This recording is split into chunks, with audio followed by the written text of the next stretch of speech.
नमस्कार, मैं धन प्रकाश वर्मा, वाणिज्य प्रवक्ता लाला Jagdish Prasad Saraswati Vidya Mandir inter college Jansath road Muzaffarnagar. Vidya Bharati YouTube channel में आपका स्वागत है। आज हम कक्षा 11 के लेखा शास्त्र विषय के अंतर्गत ह्रास, आयोजन एवं संचय का अध्ययन करेंगे। ह्रास, आयोजन और संचय क्या है? देखिए, व्यापार चाहे छोटा हो या बड़ा, प्रत्येक व्यवसाय में बहुत सारी स्थायी संपत्तियों का प्रयोग किया जाता है और ये स्थायी संपत्तियां हम इसलिए प्रयोग करते हैं ताकि हमें इनसे आय प्राप्ति में सहयोग प्राप्त हो, क्योंकि ये स्थायी संपत्तियां हमें आय प्राप्ति में सहयोग प्रदान करती हैं। इन संपत्तियों के प्रयोग से ही हमें आय प्राप्ति में सहायता मिलती है। इन संपत्तियों का प्रयोग होने से, संपत्तियां जब हम प्रयोग करते हैं तो उनके मूल्य में या उनकी उपयोगिता में कुछ ना कुछ कमी अवश्य आती है और इस कमी को ही हम क्या बोलते हैं? ह्रास बोलते हैं। इसके अर्थ पर ध्यान देते हैं। ह्रास यानी डेप्रिसिएशन किसी स्थायी संपत्ति के प्रयोग में आने से या समय व्यतीत होने से या अन्य किसी कारण से, अन्य किसी कारण यानी कि कोई मार्केट में नया आविष्कार आ गया है, यानी कि संपत्ति हमारी अप्रचलित हो गई है, समय उसका व्यतीत हो गया है, तो उसके मूल्य में अथवा उसकी उपयोगिता में जो भी कमी होती है उसके मूल्य में होने वाली कमी ह्रास कहलाती है। यानी उसके मूल्य में होने वाली कमी को हम ह्रास कहते हैं। इस ह्रास को परिभाषित किया गया है कार्टर के द्वारा। उन्होंने क्या कहा है? एक संपत्ति के मूल्य में, यानी स्थायी संपत्ति में, मूर्त संपत्ति में किसी भी कारण से, कारण कोई भी हो सकता है, चाहे उसको आप प्रयोग कर रहे हो, कोई दुर्घटना हो गई हो, समय व्यतीत हो गया हो, किसी भी कारण से होने वाली शने मतलब धीरे धीरे और स्थायी कमी, वह ऐसी कमी जो पूर्ति जिसकी नहीं कर सकते, इस कमी को हम ह्रास कहते हैं। क्या कहते हैं? ह्रास। यानी कि स्थायी संपत्ति के मूल्य में किसी भी कारण से धीरे धीरे यानी शने जो उसके मूल्य में स्थायी कमी होती है वह कमी ह्रास कहलाती है। ह्रास की कुछ विशेषताएं हैं, उन विशेषताओं पे आप ध्यान देंगे।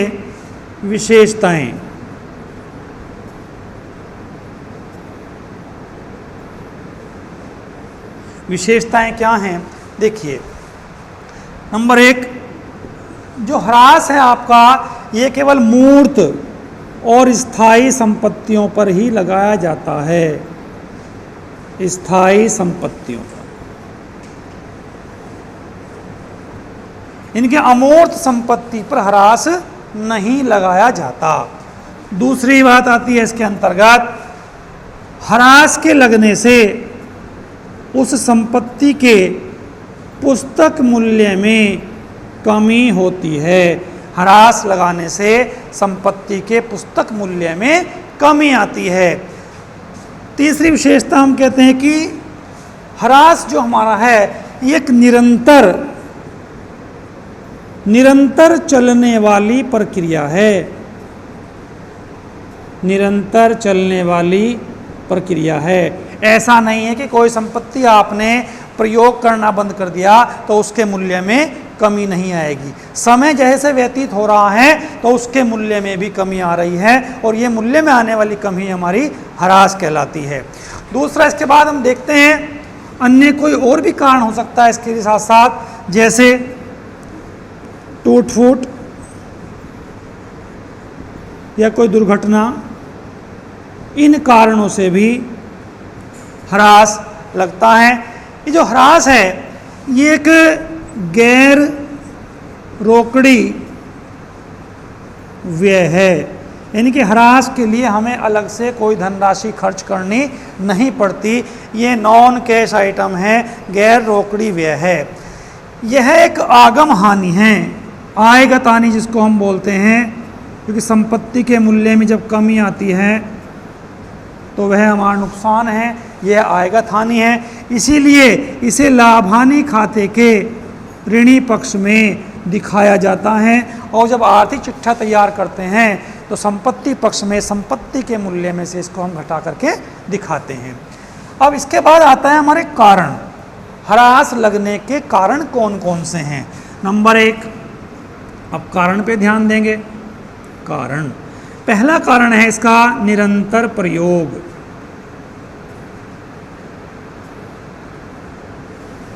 जब आप किसी मशीनरी को, किसी भवन को, किसी वाहन को निरंतर प्रयोग में लाते हैं तो उसकी उपयोगिता दिन प्रतिदिन घटती चली जाती है। जैसे मान लीजिए आपने अपने विद्यालय आने जाने के लिए एक साइकिल क्रय कर ली है। जब उसको आप निरंतर प्रयोग में लाएंगे तो उस साइकिल का मूल्य धीरे धीरे कम होता चला जाएगा।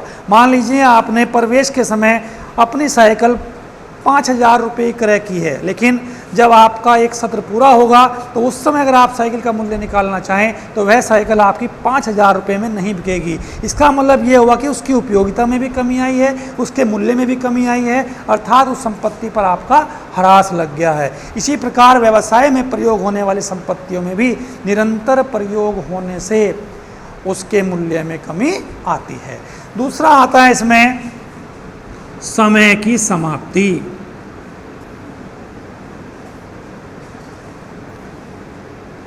समय की समाप्ति होने पर भी संपत्ति का मूल्य कम होता चला जाता है, उसकी उपयोगिता कम होती चली जाती है। जैसे मान लीजिए आपने किसी कार्य को करने के लिए एक लाइसेंस लिया है जिसकी समय सीमा होती है, मान लीजिए उसकी समय सीमा 5 वर्ष है, परंतु आपने वह कार्य स्टार्ट नहीं किया है, तो समय व्यतीत होने के साथ साथ उस लाइसेंस की अवधि भी समाप्त हो रही है, भले ही आपने उसका प्रयोग किया है या नहीं किया है। जैसे आप वाहन चलाने के लिए अपना ड्राइविंग लाइसेंस बनवाते हैं, उसकी भी समय सीमा होती है, आपने गाड़ी चलाई है या नहीं चलाई है, लेकिन समय के साथ साथ उसका उपयोगिता धीरे धीरे कम हो रही है और उस पर ह्रास लग रहा है।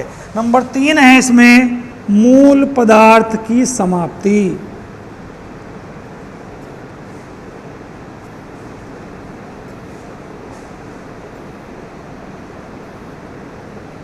कुछ संपत्तियां इस प्रकार की होती हैं, यदि हम उसके मूल पदार्थ को प्रयोग कर रहे हैं और वह समाप्त हो जाता है तो यानी कि उस पर मूल्य ह्रास लग रहा है। जैसे कोई खान है कोयले की, जब उसका कोयला समाप्त हो जाता है तो उसकी उपयोगिता स्वतः ही समाप्त हो जाती है, तो समय के साथ साथ उसके पदार्थ के समाप्त होने के साथ साथ उस पर ह्रास लगता है।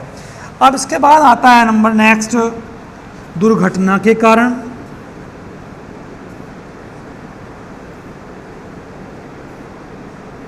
जब आप कोई संपत्ति प्रयोग में लाते हैं और किसी कारण से वह दुर्घटनाग्रस्त हो जाती है तो जो मूल्य हमें उसका पहले प्राप्त होना था, दुर्घटना के बाद वह मूल्य प्राप्त हमें नहीं होता, अर्थात उसके मूल्य में कमी आ रही है। इसलिए हम इसको क्या बोलते हैं कि दुर्घटना का कारण भी ह्रास का एक कारण होता है।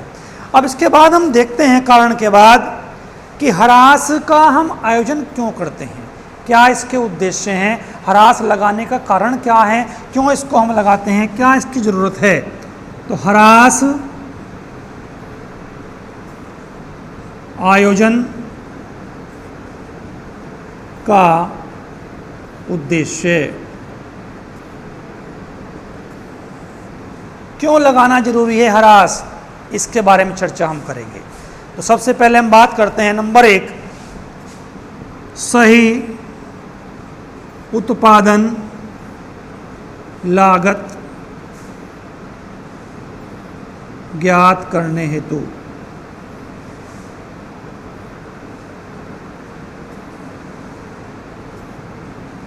जब कोई उत्पादन कार्य किसी कारखाने में होता है तो वहाँ बहुत सारी मशीनों का प्रयोग किया जाता है और उन मशीनों के प्रयोग करने से उनकी उपयोगिता में कमी आती है, उनकी लागत में कमी आती है। जितनी भी लागत की कमी आ रही है ये भी एक उत्पादन की लागत का ही एक भाग है। तो उत्पादन की सही लागत ज्ञात करने के लिए हमें ह्रास के आयोजन को करना आवश्यक हो जाता है। दूसरी बात हम देखते हैं कि शुद्ध लाभ अथवा हानि ज्ञात करने के लिए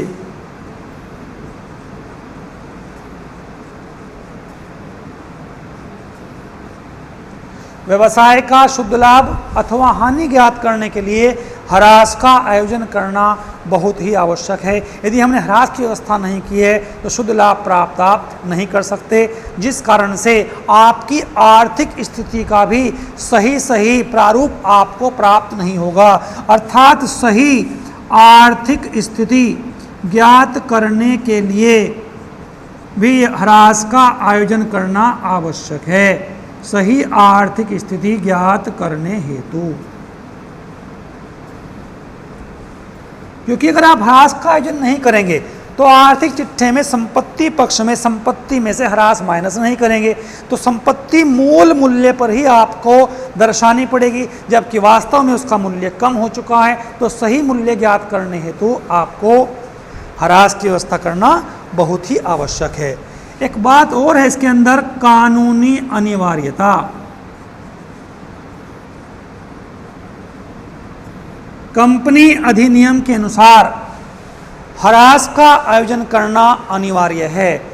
किसी भी कंपनी को लाभांश वितरण से पूर्व ह्रास का आयोजन करना आवश्यक होता है। इसके पश्चात जो लाभ बचता है वह उसका वितरण अपने अंशधारियों में कर सकती है। तो ये है इसके ह्रास का आयोजन। अभी तक हमने पढ़ा ह्रास का अर्थ, परिभाषा, इसकी विशेषताएं, कारण और ह्रास आयोजन के उद्देश्य।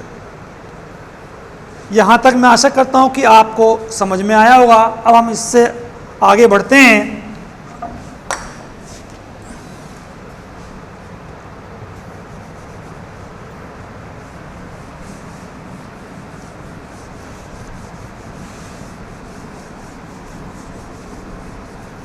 ह्रास का आयोजन हमने क्यों किया, क्यों आवश्यक है, ये तो हमने समझ लिया। लेकिन ह्रास का आयोजन करने के लिए, ह्रास की व्यवस्था करने के लिए कौन कौन से तत्व आवश्यक हैं उन पर भी ध्यान देंगे। ह्रास की राशि निर्धारित करने हेतु आवश्यक तत्व। ह्रास की राशि किन किन तत्वों पर आधारित है, इस बात का भी हमें ध्यान रखना है। सबसे पहले इसमें बात आती है नंबर 1, संपत्ति की लागत। संपत्ति की लागत सबसे महत्वपूर्ण है। संपत्ति की लागत के अनुसार ही ह्रास की राशि निर्धारित की जाती है। दूसरा आता है इसमें संपत्ति का जीवन काल, संपत्ति का अनुमानित जीवन काल। पिछले अनुभव के आधार पर हम यह निर्धारित कर सकते हैं कि कोई संपत्ति कितने वर्षों तक कार्य करती है। उसके अनुमानित जीवन काल जो है उसके आधार पर ह्रास की राशि निर्भर करती है। उतने ही वर्षों में वह राशि ह्रासित की जाती है। तीसरा आता है इसका अवशेष मूल्य। संपत्ति अपने अनुमानित जीवन काल के बाद उसका जो मूल्य बचता है उसे हम बोलते हैं अवशेष मूल्य, यानी कि संपत्ति का अवशेष मूल्य कितना बचेगा। अर्थात संपत्ति की लागत में से उसके अवशेष मूल्य को घटाने के बाद जो उसका मूल्य बचता है उसे हम बोलते हैं ह्रासित मूल्य। ह्रासित मूल्य को उसके जीवन काल में विभाजित कर देते हैं, उसके आधार पर ह्रास की दर निर्धारित की जाती है और तब संपत्ति पर ह्रास लगाया जाता है। तो ये हैं इसके ह्रास की राशि को निर्धारित करने वाले तत्व। अब इसके बाद हम देखते हैं कि ह्रास जो हम लगाते हैं वो किस प्रकार से लगाते हैं, ह्रास की विधियां कौन कौन सी हैं। ह्रास लगाने की विधियां,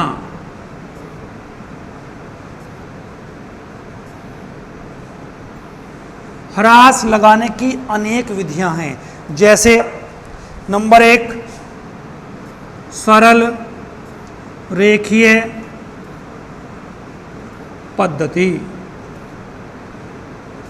दूसरी है आपकी क्रमागत शेष पद्धति। इसके पश्चात आता है आपका वार्षिक वृत्ति पद्धति, ह्रास कोष पद्धति। नेक्स्ट है आपका बीमा पॉलिसी पद्धति, दूरी पद्धति।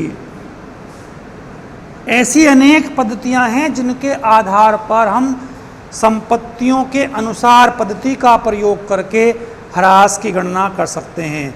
लेकिन यहाँ पर हम प्रथम दो विधि सरल रेखीय पद्धति और क्रमागत शेष पद्धति का अध्ययन करेंगे।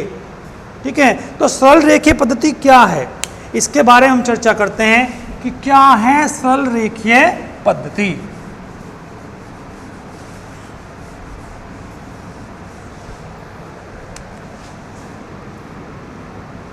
सरल रेखीय पद्धति, स्ट्रेट लाइन मेथड। इस पद्धति में ह्रास की गणना करना बहुत सरल है। यह पद्धति, इस पद्धति के माध्यम से संपत्ति की मूल लागत पर ह्रास लगाया जाता है और प्रतिवर्ष ह्रास की राशि समान होती है। अब चूंकि प्रतिवर्ष ह्रास की राशि समान होती है, इसलिए इस पद्धति का नाम स्थायी किश्त पद्धति रखा गया है। स्थायी किश्त पद्धति।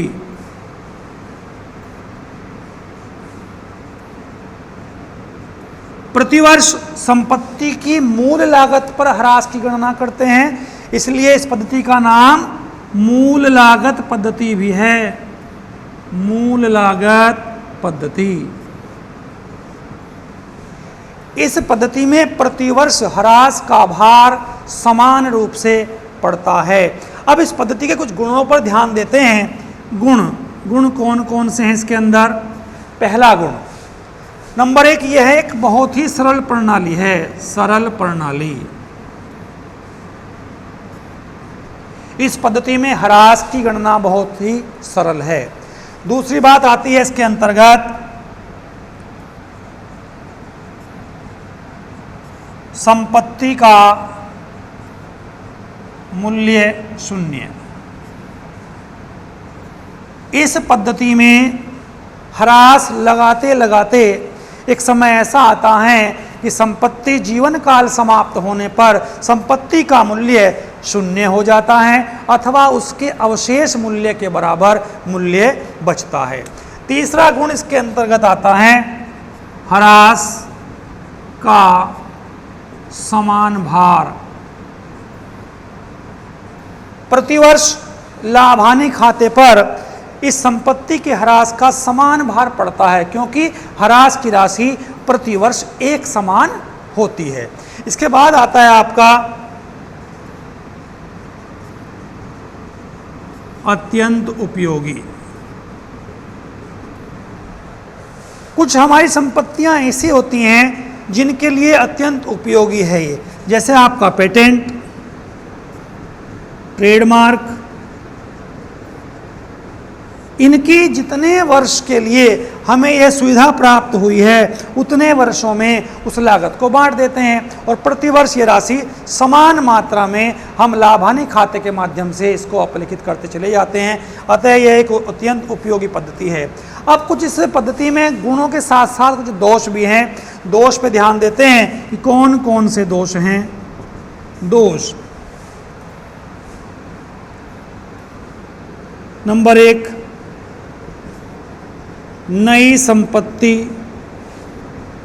क्रय हेतु कोई व्यवस्था नहीं।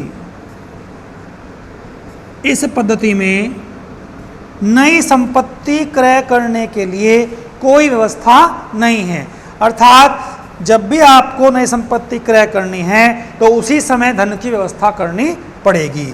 नंबर दो, ब्याज की कोई व्यवस्था नहीं।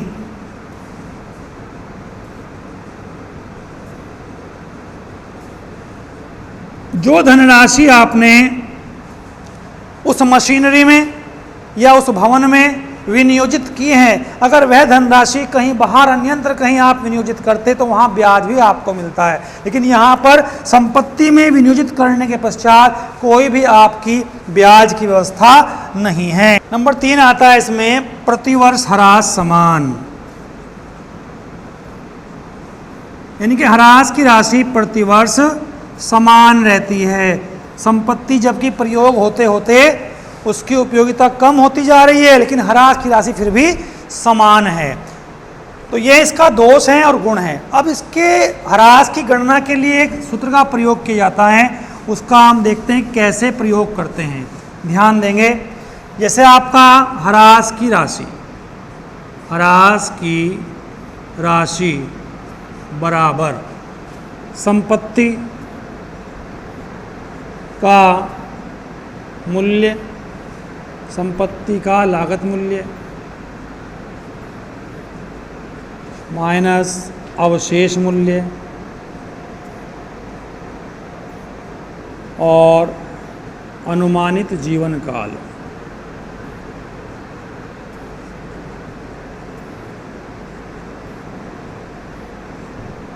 इसको हम एक उदाहरण के माध्यम से समझते हैं।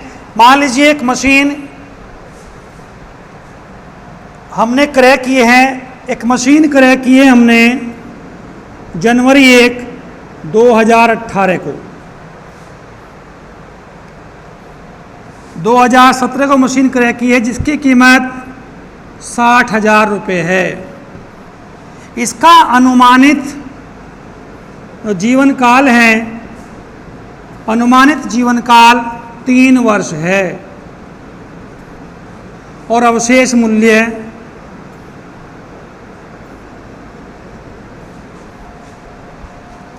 9,000 रुपये है।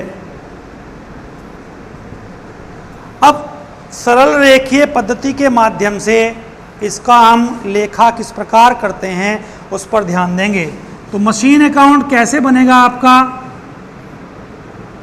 मशीन अकाउंट देखिए, सबसे पहले ह्रास की गणना करते हैं इस सूत्र के माध्यम से। संपत्ति की लागत 60,000 रुपये, अवशेष मूल्य 9,000 रुपये, अनुमानित जीवन काल 3 वर्ष। इसको हल करेंगे 51,000 और ये आ गया आपका 17,000 रुपये। यदि अवशेष मूल्य नहीं दिया है तो संपत्ति का मूल्य 0 हो जाता है।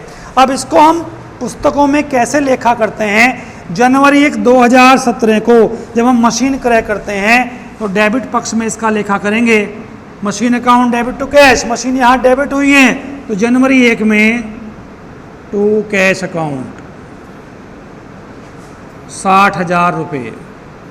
प्रतिवर्ष ह्रास की गणना करनी है तो वर्ष के अंत में दिसंबर 31 को हम ह्रास लगा रहे हैं। मशीन पर जो ह्रास लगाया जाता है वो दिसंबर 31 को लगता है। प्रतिवर्ष पुस्तकें बंद होती हैं तो यहाँ ध्यान दें, बाय डेप्रिसिएशन अकाउंट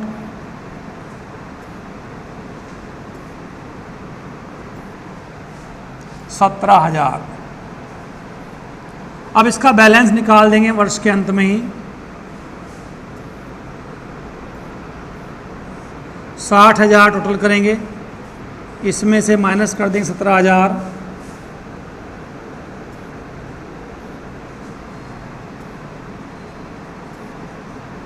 इसको अगले वर्ष 2018 में जनवरी 1 में बैलेंस निकाल देंगे।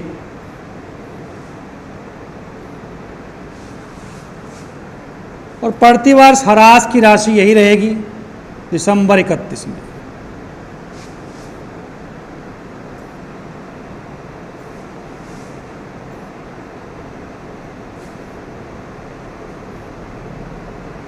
सामान्यतः हमारा जो लेखांकन वर्ष है वो मार्च 31 में समाप्त होता है, लेकिन कुछ फर्म जनवरी से दिसंबर तक भी अपनी लेखा पुस्तकें तैयार करती हैं, जैसा कि इस प्रश्न में दिया है। तो जनवरी से दिसंबर तक ही इसका लेखांकन कार्य हो रहा है। 43,000 17,000 घटाएंगे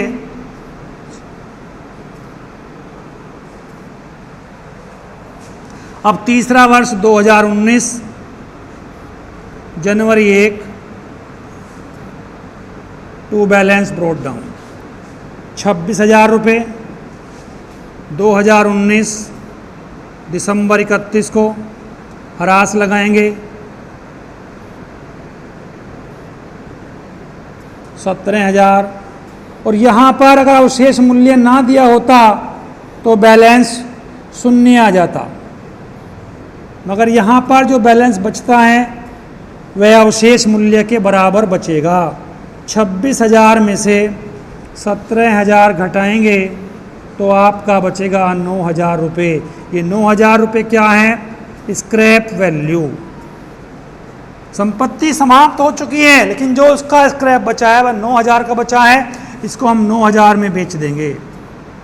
ये है हमारी स्थायी किस्त पद्धति। अब दूसरी आती है हमारी क्रमागत शेष पद्धति। ध्यान देंगे इस पर।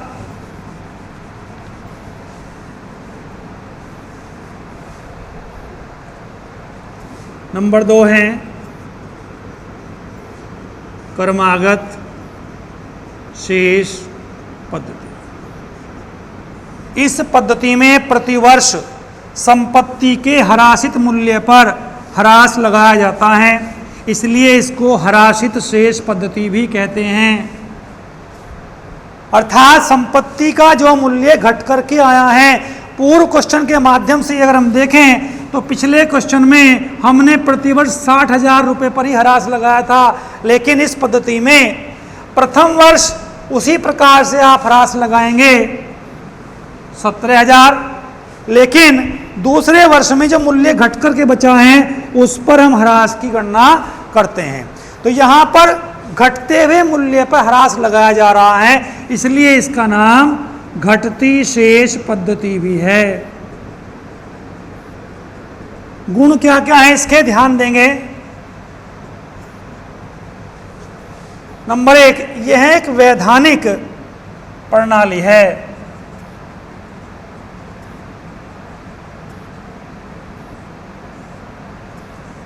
क्योंकि इसमें प्रथम वर्ष में अधिक लगता है ह्रास और आने वाले समय में समय व्यतीत होने पर ह्रास की राशि कम होती चली जाती है। नंबर नेक्स्ट है इसमें लाभ हानि खाते पर समान प्रभाव।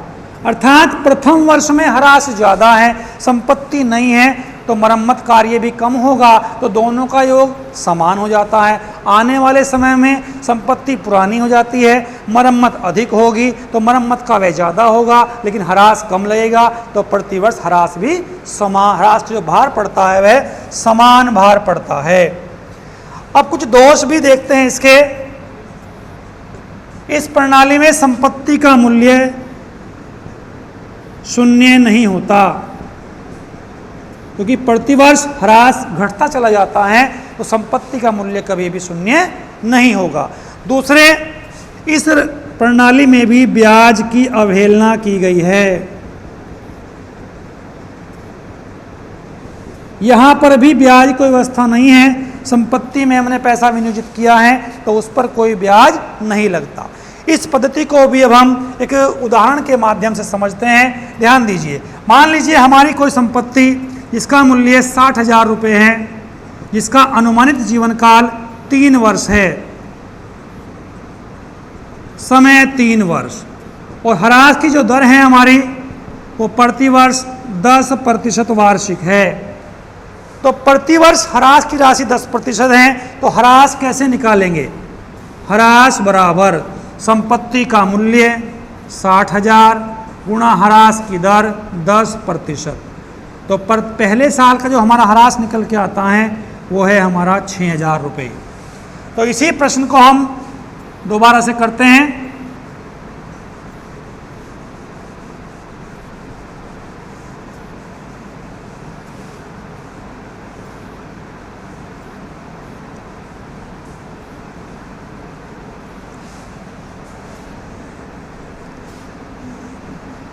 मूल्य 60,000 रुपये और ह्रास की दर कितनी है? ह्रास की दर है 10%। तो यहाँ देखिए, जब हरा मूल्य है इसका 60,000 रुपये, तो टू कैश अकाउंट 60,000 रुपये। प्रथम वर्ष का ह्रास 60,000 का 10% 6,000 रुपये हुआ। इसका अनुमानित जो इसका बैलेंस बचता है वो देखते हैं कितना बचता है बैलेंस। 60,000 में से घटाएंगे 6,000 तो 54,000 रुपये। और ये जो खाता में तैयार करना है 3 वर्ष के लिए, 3 वर्ष के लिए बनाना है। अब इसका जो बचा बैलेंस 54,000 रुपये।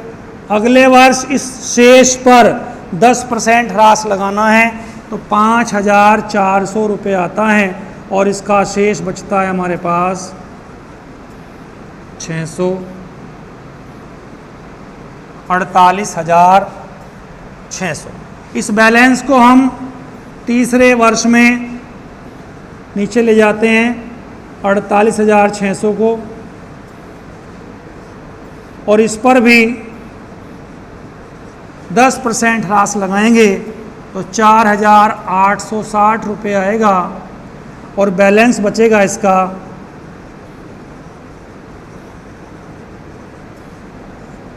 48,600 से घटाएंगे तो 40, 7 और 7 में 4 गया 3, 43,740।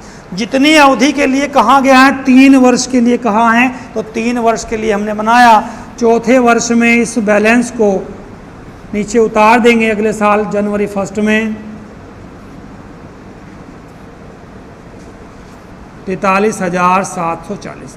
इस प्रकार से हम इस संपत्ति पे ह्रास लगाते हैं और अंतिम वर्ष तक भी इसका मूल्य शून्य नहीं होता है। तो भी आपने समझा स्थायी किस्त पद्धति और क्रमागत शेष पद्धति में प्रश्नों को हल कैसे किया जाता है।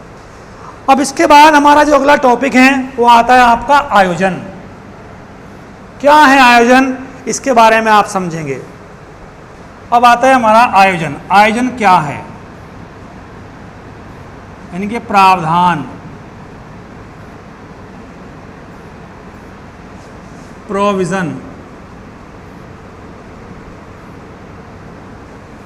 आयोजन अथवा प्रावधान या प्रोविजन वह राशि है जो हम अपने ज्ञात दायित्वों को पूरा करने के लिए ऐसी राशि को अलग रखते हैं जिसके लिए अभी भी हमें पूर्ण रूप से यह जानकारी नहीं है कि शुद्ध रूप में कितना भुगतान करना है। ऐसा हम अनुमानित रूप से करते हैं। लाभ में से कुछ राशि का आयोजन पहले ही करते हैं लाभ ज्ञात करने से पूर्व, जिसके लिए ज्ञात दायित्वों को वो ज्ञात है हमें, लेकिन ये नहीं मालूम कि कितनी राशि का पूरा भुगतान हमें अभी करना है। तो इस प्रकार के जो आयोजन होते हैं, जैसे जब हम उधार माल बेचते हैं तो हमें यह पता नहीं होता कि सारे ग्राहक हमें भुगतान पूरा कर देंगे या नहीं, तो उस हानि से बचने के लिए हम संदिग्ध एवं अप्राप्य ऋणों के लिए आयोजन करते हैं।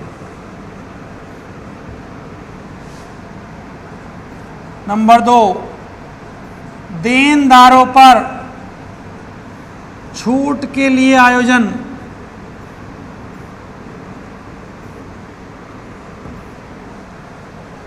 ह्रास के लिए आयोजन।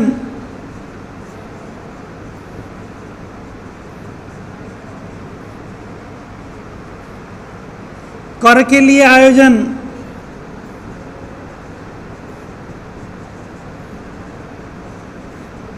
ये इस प्रकार के आयोजन हैं कि जो लाभानी खाता बनाते समय वर्ष की समाप्ति पर आपको करने होते हैं, क्योंकि इन दायित्वों का भुगतान करने के लिए कितनी राशि हमें शुद्ध रूप में चाहिए वह निश्चित नहीं होती। तो पूर्व अनुमान के अनुसार इन राशियों का हम आयोजन कर लेते हैं। इनका आयोजन करने पर हमें शुद्ध लाभ प्राप्त होता है, हमारे व्यवसाय की आर्थिक स्थिति का शुद्ध ज्ञान प्राप्त हमें हो जाता है। इसके पश्चात आता है हमारा संचय। संचय क्या है? संचय का आयोजन हम लाभ प्राप्ति के बाद करते हैं। लाभ में से कुछ धनराशि हम विभिन्न संचयों के माध्यम से एकत्रित करते हैं, जिससे ज्ञात व अज्ञात हानियों अथवा दायित्वों की हम पूर्ति कर सकें। संचय का निर्माण केवल लाभ की मात्रा में ही करते हैं, अथवा जब प्रावधान की राशि अधिक हो जाती है तो उसको भी हम संचय में परिवर्तित कर सकते हैं। जो राशि हमने लाभ हानि खाते के माध्यम से प्रावधान के रूप में रखी है, अगर वह राशि अतिरिक्त हो जाती है तो उसको हम कहीं बाहर विनियोजित कर देते हैं, तो वह राशि हमारी संचय कहलाती है। संचय का निर्माण केवल लाभ की दशा में ही होता है, जबकि आयोजन का निर्माण लाभ अथवा हानि का निर्धारण किए बिना ही किया जाता है। संचय के द्वारा व्यवसाय की जो आर्थिक स्थिति है वह मजबूत हो जाती है। संचय का लेखा हम अपने आर्थिक चिट्ठे में दायित्व पक्ष में करते हैं, जबकि प्रावधान या आयोजन को संपत्ति पक्ष में उस संपत्ति में से घटा करके दिखाते हैं, अथवा संपत्ति पक्ष में इसको हम लिखते हैं। तो इस प्रकार से संचय और आयोजन ये व्यवसाय के लिए आवश्यक हो जाते हैं, जिनको करना जरूरी है। व्यवसाय की आर्थिक स्थिति को सुदृढ़ बनाने के लिए इस संचय का निर्माण करना, आयोजन का निर्माण करना आवश्यक हो जाता है। नई संपत्ति को अगर आप पुनर्स्थापना कर रहे हैं तो उस समय भी ह्रास के लिए आयोजन करना पड़ता है, और लाभ होने पर कंपनी अपनी आर्थिक स्थिति को मजबूत करने के लिए जो राशि एकत्रित करती है वह संचय के रूप में इकट्ठी होती है। मैं आशा करता हूं कि आपको ये प्रकरण समझ में आया होगा। धन्यवाद।